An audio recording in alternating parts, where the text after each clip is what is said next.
Since we're talking about weight and such, this dense piece of material, what's the purpose of this? What's the mind set for that product? Once again, this is the Baltic birch plywood without the laminate on it. It's the same thing.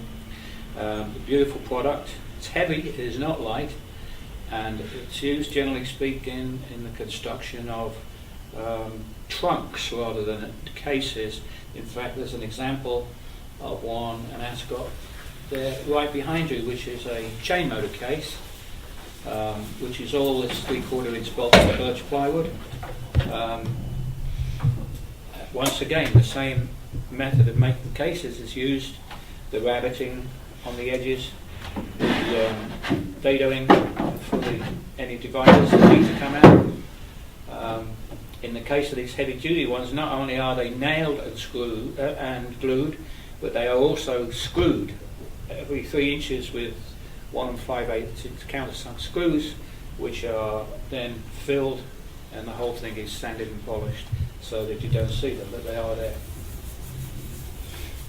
Yeah, it's a beautiful product, and certainly very furniture-like, and certainly not uncommon to the touring world and the staging world, and I believe that's where you really have made your mark in the Ascot legacy insofar as the touring, staging, the chain motor type cases, the heavy workbox, the Cadillac, and not to mention, of course, the 105-inch flat screen cases that we've made not long ago with the clamshell lids, etc. It's unlimited, but when somebody wants a case that's really over the top, including a 3/4 inch fabricated case, which we also have the extrusions for, we do, yes. We can fulfill that requirement. Yeah. Now, when we make a case out of that stuff and put the extrusion on it, which, as I say, I designed especially for this product, that weight is not a consideration. That is an extremely heavy case. But when the brief is to put up to 2,000 pounds of steel cable in something, it has to be that way. Yeah, and the chain motors are not light, and then you put the chain 50, 60 feet of chain for each motor into the case.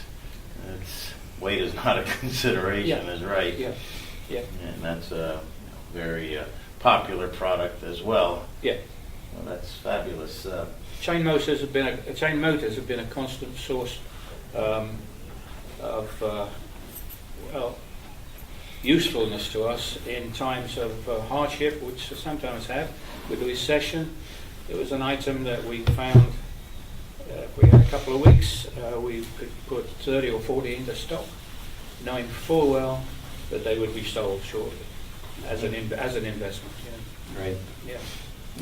One of your oldest and most loyal customers, Skjonberg Controls, is a leader in the industry insofar as the controls for the chain motors and the balance and all the other requirements of trussing and the controls of that. I'm not that well versed in how they all work, but you certainly have been very helpful to them and they to you insofar as knowing the technology and the requirements. Yeah, Newton and Monica Skjonberg have developed their company Skjonberg Controls over the last 35 years, and I think, as I say, it seems like yesterday, but Newt came to me, and I, apart from the sound company that I was making stuff for, made the first Ascot flight case for him, and they're still going, and well, Ascot's still going, although it's under your careful eye now. Well, it's been almost a year now since we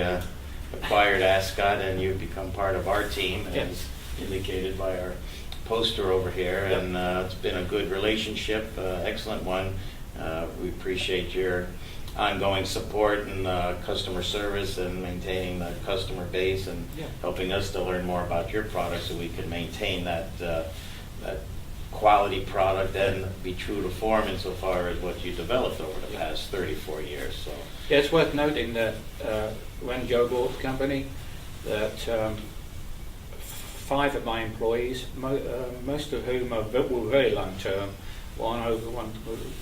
Gilberto was 22 or 24 years with me, absolutely versed in the manufacture of the Ascot case, great craftsmen, and they now currently work here under the Anvil roof, still working on the Ascot product. Yeah, it's a key ingredient. Couldn't have done it without their Yeah. participation. Well, very and important. They are very important. Yeah. So, in closing, I neglected to ask you earlier, where'd you grow up? I grew up, I suppose, without going back to school, in formative years. Well, first the earth cooled. We don't need to go back that far. I'm nearly there. But I grew up around the suburbs of London, although I originally was from Birmingham in the Midlands. But I was absolutely obsessed with the music, especially the new music that was coming from the United States at that time. We had